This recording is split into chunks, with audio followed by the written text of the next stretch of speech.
जम्मू कश्मीर में जब से 370 जो है वो हटा है और 35A हटा है, यहाँ पर काफ़ी सियासी उथल-पुथल हुई है। नई पार्टीज़ बन रही है, नए लोग आ रहे हैं। अब पिछले दिनों ही आपने देखा होगा कि किस तरह से गुलाम नबी आज़ाद जो है वो कांग्रेस छोड़कर आते हैं और अपनी जो नेशनल पार्टी जिनका नाम वो अगले कुछ दिनों में जो है वो अनाउंस करने वाले हैं, उसकी लॉन्चिंग जो है एक तरह से जम्मू कश्मीर से शुरू होती है और जो शो ऑफ स्ट्रेंथ और जो शो ऑफ पावर है वो गुलाम नबी आज़ाद उस स्टेट से शुरू करते हैं जहाँ के वो रहने वाले हैं और जहाँ पर वो जो है 2 साल 11 महीने जो है वो चीफ मिनिस्टर रहे हैं। हमारे साथ बात करने के लिए हैं सुहेल काजमी साहब, जो कि एक वेटरन जर्नलिस्ट भी हैं और हमारे प्रेस क्लब के प्रेसिडेंट भी रहे हैं और एक जानी मानी शख्सियत भी है यहाँ पर जम्मू कश्मीर में। हम इनसे बात करेंगे कि इसके कितने असरात पड़ेंगे और जो आइंदा बताया जा रहा है वो इलेक्शन होंगे, उसमें आज़ाद साहब जो है वो कितने इफेक्टिव रहेंगे। काजमी साहब, पहले अल्ताफ़ बुखारी साहब आए, पहले सजाद लोन साहब थे, अल्ताफ़ बुखारी साहब आए, अब अपनी पार्टी के साथ साथ जो है वो आम आदमी पार्टी भी जम्मू में घुस रही है और बीच में ऊपर से जो है वो गुलाम नबी आज़ाद साहब आते हैं। तो क्या दिख रहे हैं जम्मू कश्मीर में जो सियासी हालात है वो आज़ाद साहब के सियासत में कूदने के बाद जो है वो क्या रहेंगे? देखिए सर, बड़ा अच्छा टॉपिक है। और जितनी भी स्पेकुलेशंस यहाँ थी और जितनी भी रीजनल पार्टीज यहाँ थी, मैं एज ए जर्नलिस्ट या as a citizen of Jammu and Kashmir या एज ए ओपिनियन मेकर, जब आज़ाद साहब यहाँ लैंड हुए या मरकज़ में G23 पे उन्होंने जब शुरुआत की कांग्रेस में, तो जब ये सोचा कि जम्मू कश्मीर से शुरू की जाए अपनी रीजनल या नेशनल पार्टी को लॉन्च करने का सिलसिला, तो मैं समझता हूँ कि यहाँ का सारा समीकरण जो है सियासत का वो बिल्कुल तहस नहस हो गया और सारा फोकस जो है गुलाम नबी आज़ाद साहब के की पॉपुलैरिटी पे, गुलाम नबी आज़ाद साहब के काम करने के तरीक़ाकार पे, और आज़ाद साहब आगे क्या करेंगे या किस तरह से वो कौन सी पार्टी लॉन्च करेंगे उस पर चला गया। और आज की डेट में मैं शुरू से कहता हूँ कि गुलाम नबी आज़ाद एक वाहिद, मैं किसी पार्टी से नहीं हूँ, ना मुझे कांग्रेस से कोई लेना देना है, ना NC से, ना PDP से, ना मैं किसी का मेंबर हूँ, लेकिन गुलाम नबी आज़ाद के आने से जम्मू कश्मीर का पॉलिटिकल सीन जो है वो बदल गया है। और अगर वो इसी तरह काम करते रहे और इसी तरह वो उनकी पार्टी यहाँ लॉन्च होती है और यहाँ इलेक्शंस लड़ती है, तो मैं समझता हूँ कि आज़ाद साहब कैन प्ले लीड रोल और key role in coming elections, fourth coming elections of Jammu and Kashmir state. उसके बहुत से रीजंस हैं। कोई कुछ बोल रहा है, कोई कुछ बोल रहा है, वो छोड़ दो। जो बोल रहे हैं कांग्रेस के नेता, जो भी उनके वो भी उनके करीबी रहे हैं, हम बोल वकार रहे रसूल की बात हैं, कर ये रहे हैं। उन सब उनके बच्चे हैं, उनके हाथों से जवान हुए हैं, उनके हाथों से सियासत में आए हैं, उनके हाथों से सियासत सीखी है, उनके हाथों से अच्छे अच्छे पोर्टफोलियोज लिए हैं। और चलो, पार्टियां बदलती हैं, लोगों के ओपिनियंस बदलते हैं, लेकिन गुलाम लेकिन नबी जो जी। जो ये डिसरेस्पेक्ट हो रही है सोशल मीडिया में, एक दूसरे को गाली गलौज दी जा रही है, एक दूसरे पे कीचड़ उछाल रहे हैं, ये कहाँ की सियासत है? देखिए, मैं आपको ये बता देता हूँ तो क्या ये कि सही है? मैं आपको बताता हूँ कि आपने कभी फारूक अब्दुल्ला साहब के मुंह से गाली नहीं सुनी होगी। आपने सबसे दिग्गज नेता जो यहाँ रहे पूरे भारत के, अटल बिहारी वाजपेयी साहब या इंदिरा जी या राजीव जी, उनके मुंह से गालियाँ नहीं सुनी होगी। और गुलाम नबी आज़ाद साहब के मुंह से भी किसी भी पोलिटिकल पर्सन का या पोलिटिकल पार्टी का नाम वल्गैरिटी से लेते हुए नहीं सुना होगा। The more richer you are in politics, the more wiser and more तहजीब याफ्ता politicians you become in coming ages, and that is reflected by Ghulam Nabi Azad. अभी देखिए, गुलाम नबी आज़ाद तो एक दौरा कर रहे हैं रायमा बनाने के लिए जम्मू कश्मीर, बिल्कुल। 10-15 दिन के दौरे पे। ना तो उनकी पार्टी है, वो खुद भी बोल रहे हैं, ना तो पार्टी है, ना ओहदा है, ना वो मिनिस्टर हैं। तो एक आम साधारण आदमी की तरह वो जम्मू कश्मीर में हर तहसील डिस्ट्रिक्ट में जा रहे हैं, ये देखने के लिए कि उनकी पॉपुलैरिटी बिना मिनिस्टर के या बिना LOP के कैसी है। और उसके बाद वो जो देख रहे हैं और जो हम भी देख रहे हैं कि विजुअल्स आ रहे इंसान हैं। का अपना कद जो होता है, सियासत हो या किसी भी स्पेक्ट्रम में, वो मैटर करता है। और वो प्रूफ हो चुका है उनकी सारी रैलीज में कि गुलाम नबी आज़ाद साहब की जो इमेज है, जो उनकी पॉपुलैरिटी है और जो उनका एक काम करने का तरीकाकार है, वो शायद बाकी नेताओं से बहुत हटके है। और उनकी अडॉप्टेबिलिटी और उनकी एक्सेप्टेबिलिटी जम्मू कश्मीर में नहीं, पूरे भारत में अभी भी कायम दायम। 1000 से ज़्यादा जो है वो डेपुटेशन मिले हैं। मैं भी काफ़ी डेपुटेशंस में वहाँ मौजूद रहा पिछले 2 दिनों जब वो अपने घर में मिल रहे थे। जो करोड़ थी फार्म हाउस पे। तो क्या आपको लगता है कि ये जो लोग मिल रहे हैं, यहाँ जो करोड़ आ रही है, वो वोट में कन्वर्ट हो जाएगा और उसको कैपिटलाइज़ कर पाएँगे आज़ाद साहब? कि यहाँ ये सिर्फ़ जो है वो आज़ाद साहब के जब हम देखते हैं बाकी जलसों में भी लोग आते हैं, तो क्या ये वही है कि क्या आपको लगता है कि जो ये लोग इस वक़्त शामिल हो रहे हैं, ये एक क्रेडिबल फ़ोर्स में जो है कन्वर्ट होगी? देखिए, ये तो आने वाला वक्त बताएगा इलेक्शंस में, पहले कब कबल वक्त पहले क्या उसके प्री मेच्योर होगा बोलना। लेकिन मैं आपसे ये बड़े वसूख से कहता हूँ कि अल्टरनेटिव की ज़रूरत थी जम्मू कश्मीर में। और मैंने देखा कि कुछ रीजनल पार्टीज़ तो कॉमा में चली गई, कुछ वेंटिलेटर पे चले गए। पॉलिटिशियन आज़ाद का नाम सुनते ही कि आज़ाद आ गया, कुछ पे आज़ाद करप्शन चार्जेज़ कुछ हैं। पे करप्शन चार्जेस हैं, कुछ पॉलिटिशियन है ही नहीं है, बिल्कुल। कुछ ज़बरदस्ती चीफ मिनिस्टर बनने के फिराक में पिछले 20 साल से बैठे हुए हैं।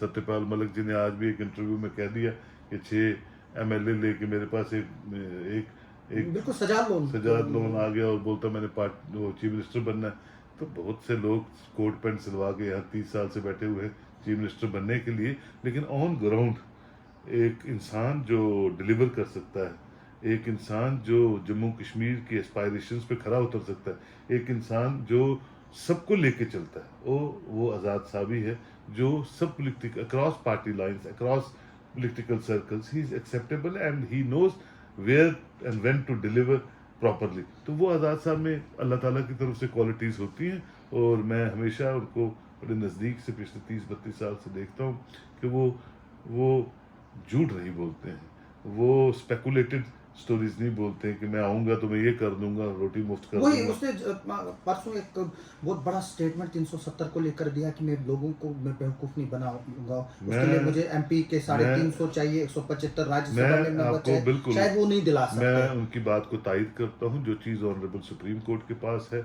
और उसके लिए कौन फाइट कर रहा है, PAGD किस तरीके से फाइट कर रही है और कितने जोर से वहाँ फाइट कर रहे हैं, ये देखने की ज़रूरत है। मुझे नहीं लगता कि PAGD में से कोई कोई ज़्यादा परस्यू भी कर रहा है, क्योंकि उनको भी पता है कि ज़रा हम क्या परस्यू करेंगे। उनके अपने यहाँ भी जो है वो तो वीक पॉइंट्स हैं। अपने वीक पॉइंट्स हैं। तो article 370, let supreme court decide the future of article 370। लेकिन जो आज़ाद साहब कह रहे हैं, मैं भी वही कहता हूँ शुरू से, जब 5 अगस्त 2019 से आर्टिकल 3, पहले तो आर्टिकल 370 यहाँ था ही नहीं। मैं तो 92 में आर्टिकल लिखा था कि यहाँ आर्टिकल 370 है नहीं, ना 35 है। ये तो एक बिला वजह का स्पीड ब्रेकर था जम्मू कश्मीर की प्रॉस्पेरिटी को लेके, रीजनल और रिलीजियस इम्बैलेंस बना के रखा हुआ था जम्मू कश्मीर में। मैं शुरू से कहता था, अब अल्लाह ने किया कि वो हट गया, शुक्र है। हमारी तरफ भी डेवलपमेंट की नज़र पड़ेगी मरकज की। लेकिन आज़ाद साहब ने ये कहा कि डेवलपमेंट में रुकावट नहीं था। नहीं, आज़ाद साहब का अपना पॉइंट ऑफ व्यू है, मेरा अपना पॉइंट ऑफ व्यू तो है। क्या अगर डेवलपमेंट में रुकावट नहीं थी, अभी LG पुंछ गए वहाँ बस गिर गई, अभी आप किश्तवाड़ से आए वहाँ बस गिर गई। तो आज कौन सा ज़माना है, हाथ बैठे अमेरिका आपके हाथ में और यहाँ बसें गिर रही हैं और लोग 20-20, 30-30 मर रहे हैं। तो डेवलपमेंट कहाँ है, आप बता दीजिए मुझे। तो क्या आपको लगता है कि आज़ाद साहब को जो है वो कभी B टीम कहा जा रहा है, बीजेपी कभी C कहा जा रहा है, उधर से अल्ताफ बुखारी को जोड़ा जा रहा है। जब आज़ाद साहब जो है वो यहाँ पार्टी की लॉन्चिंग की बात करते हैं, सबसे ज़्यादा जो है खलबली अपनी पार्टी में मचती है। तो क्या आपको लगता है कि अपनी पार्टी PDP, NC और बीजेपी के लिए जो है वो गुलाम नबी आज़ाद थ्रेट है, जबकि उसको बीजेपी का C टीम बताया जा रही है? बिल्कुल थ्रेट है, क्योंकि एक मजा हुआ सियासतदान है और सियासतदान होने में और बिजनेसमैन कम टर्न पॉलिटिशियन होने में ज़मीन आसमान का फ़र्क है। अब कोई फारूक अब्दुल्ला के क्रेडेंशियल्स को चेक करेगा तो he is the tallest politician of Jammu and Kashmir. इसमें कोई दो राय नहीं है। भारत का सबसे बड़ा पॉलिटिशियन है, हम भी मानते हैं, पूरी दुनिया मानती है। He is लेकिन also known as Dedia politician. जी बिल्कुल, 88 उनकी एज हो गई और वो भी यही कहते हैं कि आज़ाद साहब का हमें दुख है कि कांग्रेस छोड़ी, लेकिन ये भी कहते हैं कि जो आज़ाद साहब का करिश्मा है ये तो फारूक साहब ने कहा है। तो ये तो चीज़ें हैं। लेकिन मैं आपको ये बता दूं, पहले तो आपको मुताला अच्छा होना चाहिए। 47 से लेके हिस्टोरिकल बैकग्राउंड जम्मू कश्मीर की पता होनी चाहिए। 47 में 50 और 1950 में A टीम कौन थी और B टीम कौन थी, फिर 60s में A टीम कौन थी तो B टीम कौन थी, 70s में कासिम साहब के वक्त या बख्शी गुलाम मोहम्मद के वक्त A टीम कौन सी तो B टीम को।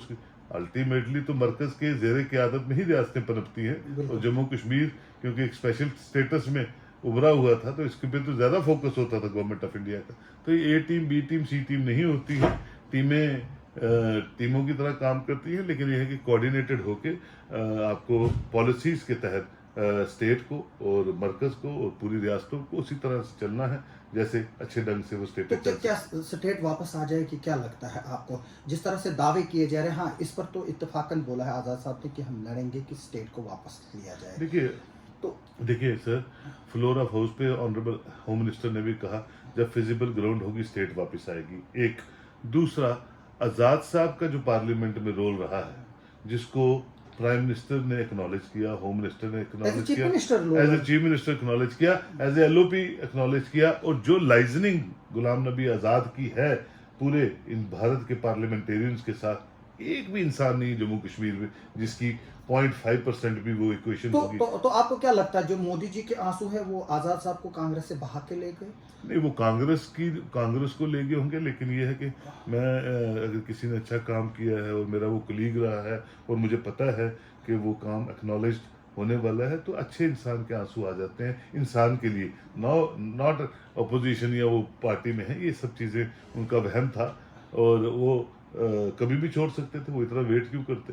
लेकिन ये है कि चलिए, जो भी है हम उस पर चर्चा नहीं करेंगे, लेकिन ये है कि अगर जम्मू कश्मीर की ग्लोरी को कोई ग्लोरीफाई कर सकता है इलेक्शंस में और इलेक्शंस के बाद, none other than Ghulam Nabi Azad as on date, क्योंकि और कोई नहीं, पॉलिटिशियन मुझे हम दिखता नहीं। आज़ाद साहब को एज ए स्टेट देख रहे हैं, या यूनियन टेरिटरी हम बोले जम्मू कश्मीर को, लेकिन आज़ाद साहब जो है वो नेशनल पार्टी लॉन्च करने के लिए जा रहे हैं, यानी कि एम्बिशन जो है वो नेशनल है, ना कि स्टेट के। हम तो बीच में नारा सुन रहे थे कि जम्मू कश्मीर का चीफ मिनिस्टर कैसा हो, आज़ाद साहब जैसा हो।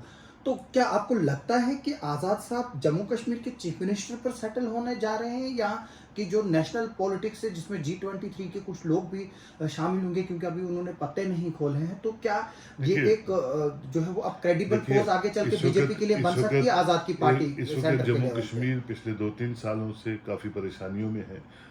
जम्मू कश्मीर कोविड को लेके ये सब जाने के बाद, यूनियन टेरिटरी बनने के बाद काफ़ी मुश्किलातों में है, और यहाँ एडमिनिस्ट्रेटिव विंडोज़ जो है लोकल्स की बिल्कुल बंद के करीब है।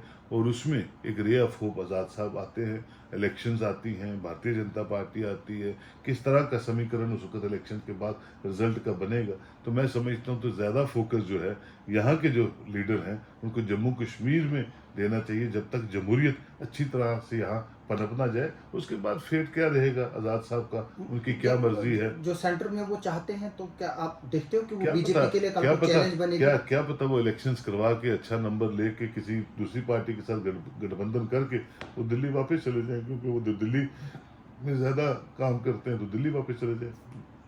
और एक यहाँ अच्छी चुनी चुनाई सरकार जैसी भी होगी, आप हम सबको दे के वो चले जाएं। मुझे नहीं लगता कि वो कुर्सी का भूखा है आज़ाद साहब। वो एक स्टेबिलिटी चाहता है, पॉलिटिकल स्टेबिलिटी जिसको कहते हैं जम्मू कश्मीर में, और हो सकता है कि वो स्टेबिलिटी आए और आज़ाद साहब दिल्ली चले जाए। तो क्या आपको लगता है कि इलेक्शन होंगे? क्योंकि अभी असमंजस है, हालांकि जो है वो समरी रिवीजन भी हो रही है 25 अक्टूबर तक, 1 नवंबर तक सारा हो जाएगा, और ये भी बोला जा रहा है कि अगर गवर्नमेंट ऑफ इंडिया चाहेगी वो एक ही फेज में जम्मू कश्मीर में जो है वो इलेक्शन करा सकती है, कोई बड़ी बात नहीं है। बिल्कुल सिक्योरिटी फोर्सेस, हर इंफ्रास्ट्रक्चर, हर चीज़ जो है वो अवेलेबल है। तो क्या आपको लगता है कि जो गवर्नमेंट है वो कमिटेड है जम्मू कश्मीर में इलेक्शन बिल्कुल कराने के लिए? 101% कमिटेड है। ये मैं नहीं कहता हूँ, जिनसे हम हमारी बात होती है अल्टीमेटली हर स्टेट में, हर यूनियन टेरिटरी में इलेक्शंस को कितनी देर आप रोक सकते हैं। इलेक्शंस जमहूरियत में रूह का काम करती हैं। रूह को आप कितनी देर दबा के रख सकते हैं, फिर तो बॉडी कोलैप्स हो जाएगी। ऑलरेडी डिले हो गया काफ़ी प्रोसेस, लेकिन डिलिमिटेशन इंपॉर्टेंट थी, वो हो चुकी। फाइनल ड्राफ्ट आना था, वो हो चुका। समरी रिविजन्स की आप खुद बात कर रहे हैं, ठीक है ना। बीच में एक और आ गया, बाहर के वोटर यहाँ आएंगे, वो भी अब कूल डाउन हो गया, तो उसका भी क्लैरिफिकेशन आ गई। तो finally we are heading towards election. मुझे लगता है मार्च नहीं तो अप्रैल में इलेक्शन जम्मू कश्मीर में होनी चाहिए। जिस तरह से आज़ाद साहब की पार्टी में रशियन हो रहा है, और उसमें कुछ ऐसे लोग भी आ रहे हैं जिनको कभी लोग चाहते नहीं थे। जब वो कांग्रेस में थे तो तब भी उनके खिलाफ होता था एक सिस्टम, और अब वो इनके साथ जुड़ रहे हैं। तो क्या आपको लगता है कि आज़ाद साहब को थोड़ा सा वो सोच समझ कर जो है अपनी पार्टी में देखिए, लोगों को लेना अभी चाहिए? बीजेपी ने रखा था कि 1 miss call and you are the member of Bharatiya Janata party, तो एक मिलिटेंट पकड़ा गया उसमें। तो पार्टीज का जनाधार जो होता है वो तो लोगों के साथ होता है, और किस किस को वेरीफाई करना है, किस किस को नहीं करना है, ये तो इलेक्शन के प्रोसेस में डिसिप्लिनरी कमेटी देखेगी। लेकिन इस वक्त तो अभी पार्टी लॉन्च नहीं हुई है, हर बंदा आज़ाद साहब के साथ जुड़ना चाहता है, लेकिन अल्टीमेटली जो आप जिनकी तरफ इशारा कर रहे हैं, लोग उनको वोट नहीं करेंगे। अच्छे लोगों को वोट करेंगे, अच्छे चेहरे आएंगे, और मैं आपको यकीन से दिलाता हूँ कि आने वाली असेंबली जो है वो 50% से ऊपर फ्रेश फेसेस होंगे, न्यू फेसेस होंगे जिनको आपने नहीं देखा होगा, चाहे पार्टी से हो चाहे इंडिपेंडेंट्स हो, वो होंगे। और जो इलेक्शंस यहाँ आएंगी वो एक नया पॉलिटिकल चैप्टर जम्मू कश्मीर में की शुरुआत करने आ रही है। वो आज़ाद साहब हो, भारतीय जनता पार्टी हो, फारूक अब्दुल्ला हो, कोई भी हो, लेकिन नई इलेक्शंस एक ट्रेंड सेट करेगी जम्मू कश्मीर की प्रॉस्पेरिटी को लेके, जम्मू कश्मीर के रुझान को लेके, जम्मू कश्मीर के यूथ को लेके, कश्मीर के एडमिनिस्ट्रेटिव सेटअप को लेके, जम्मू कश्मीर में करप्शन को कैसे ख़त्म करना है उसको लेके। और definitely as a opinion maker I must tell you, elections and the government, whatsoever form of government which is going to be formed in Jammu and Kashmir, that will be more accountable than any government previously seen in Jammu and Kashmir history. तो आप आज़ाद साहब को as a opinion maker क्या बोलना चाहेंगे कि मतलब उनको क्या करने चाहिए जो अभी वो कर नहीं रहे? अल्लाह करे उनको लंबी उम्र दे, सेहत दे। ही इज़ नॉट वेल, लेकिन यह है कि जिस तरह वो कर रहे हैं, he is a senior season person, मुझे एडवाइस देने की उनको ज़रूरत नहीं है। लेकिन यह है कि जिस तरह से वो चल रहे हैं, अल्लाह करे वो कामयाब हों और जम्मू कश्मीर इन प्रॉब्लम से, इन दुविधाओं से बाहर आए। और वही एक इंसान है जो रेस्क्यू पे आया है और आ सकता है और सबको जोड़ सकता है। और अगर उस तरह का समीकरण उसको बनेगा, तोड़ जोड़ की अगर गवर्नमेंट भी बननी पड़ेगी, तो आज़ाद साहब कश्मीरियों की दामाद हैं और जम्मू का बेटा है, तो वो दोनों खितों को जोड़ के जम्मू कश्मीर को अच्छी साजगार जमहूरी निज़ाम देने में बहुत अच्छे मजबूती से सक्षम रहेंगे। ये थे सुहेल काज़मी साहब। आपने सुना इनके जो गुलाम नबी आज़ाद साहब को लेकर जो ओपिनियन है, इनका ये कहना है कि ज़रूर गुलाम नबी आज़ाद जो है एक क्रेडिबल फोर्स जो है वो जम्मू कश्मीर में जो है वो रहेंगे और आगे आइंदा आने वाली जो गवर्नमेंट होगी उसमें ज़रूर जो है वो इनका एक रोल होगा। और एक मंजे सियासतदान है और ये आज़ाद साहब वो शख्सियत हो सकते हैं जो जम्मू और कश्मीर को जो जिस तरह की परेशानियाँ इस वक्त यहाँ पर लोगों को है वहाँ से जो है वो बाहर निकाल सकते हैं। आप सबका सुनने के लिए और देखने के लिए बहुत बहुत शुक्रिया। आप मेरे चैनल को जो है वो सब्सक्राइब करें, लाइक करें और मेरा जो फेसबुक पेज है उसको फॉलो करें और मेरे सपोर्ट में जो है वो स्टार्स भेजें। आप सबका एक बार फिर से बहुत बहुत शुक्रिया काज़मी साहब से बात करने के लिए।